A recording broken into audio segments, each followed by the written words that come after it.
Today, in every country on every continent, the daily shopping needs of consumers are being met by an integrated global supply chain that unites the manufacturing and retailing worlds. Never before has so much focus gone into bringing high-quality consumer products into the homes of consumers at such low cost.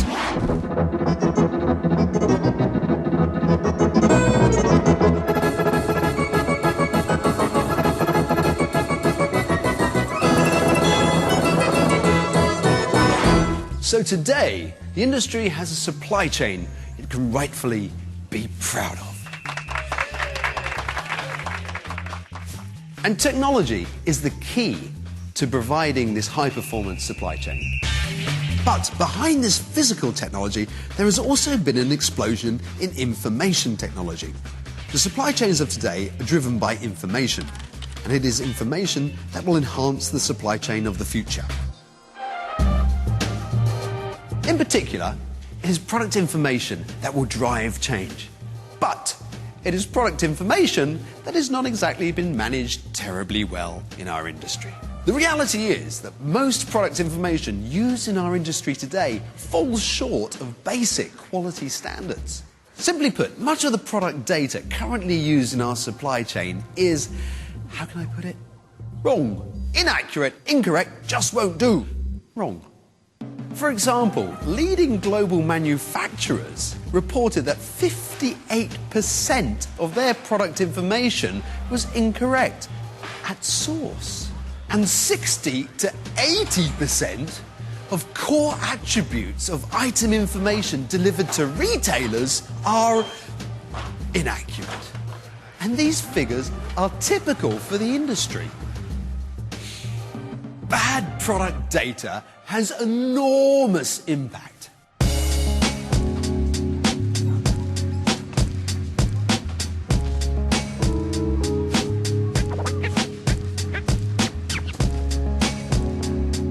But no need to give up your golf club membership just yet, because these data quality problems, challenges, can be resolved with a little bit of effort. Some rather clever, forward-thinking companies today realise that managing product information is as much an integral part of the product as the formulation, manufacturing process, logistics and order-to-cash cycle. Now, there are many root causes of bad data, but we've chosen to focus on two of the main culprits. Firstly, we all know that consumer needs are changing all the time, forcing consumer products to change constantly.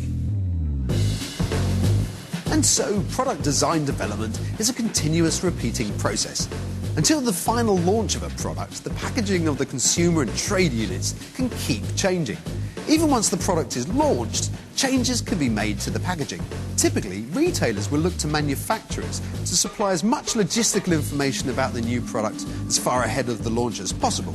Retailers use this information to advance planned shelf changes and ensure warehouse slots are available for the new item, which leaves both trading partners reliant on the manufacturer communicating the final product information and any other subsequent changes to the retailer in good time, and on the retailer actually incorporating those changes within the retail systems. But unfortunately, yes, you've guessed it, too often this realignment simply does not happen. A change in how a product is stored on a pallet might seem trivial to a buyer or a seller, but to a DC manager, it can be a reason to reject an order. Sorry mate, too big, send it back. Or for the product to be accepted into the DC and then found to be the cause of a whole bunch of problems right the way through to the shelf. Of course, this is not just for new items, it also applies to promotional items where pack size and trade unit dimensions might be subject to a temporary change. And then there's the inconsistency around the world in the use of different GTIN identification codes for promotional products, which just adds to the whole data accuracy confusion. The second area we're focusing on is the manual intervention that takes place correcting and re-entering the same product information. It's incredible that at a time when we have fully automated production facilities and warehouses, GPS systems in trucks, electronic data exchange, and even electronic product tags, we still have so much manual entry in our business. In fact, we have unacceptable levels of manual entry in the handling of product information. And the trouble is that manual steps in the information flow allow room for error and reduce the integrity of the information. One area that is particularly prone to errors from manual intervention is in the order-to-cash process. The mismatch rate between purchase orders and invoices is at a shocking level and is getting worse. Errors in the order-to-cash process are not just an administrative burden. They impact the whole business. So, to recap, failing to maintain alignment of product changes and manual steps breaking up the information process are just two examples of where bad, naughty data is being allowed into our supply chain. Consequently, we have a joint challenge in our industry to improve the situation and improve data accuracy. Why? Well, basically, because improved data accuracy will drive additional sales, will improve productivity, and reduce our costs.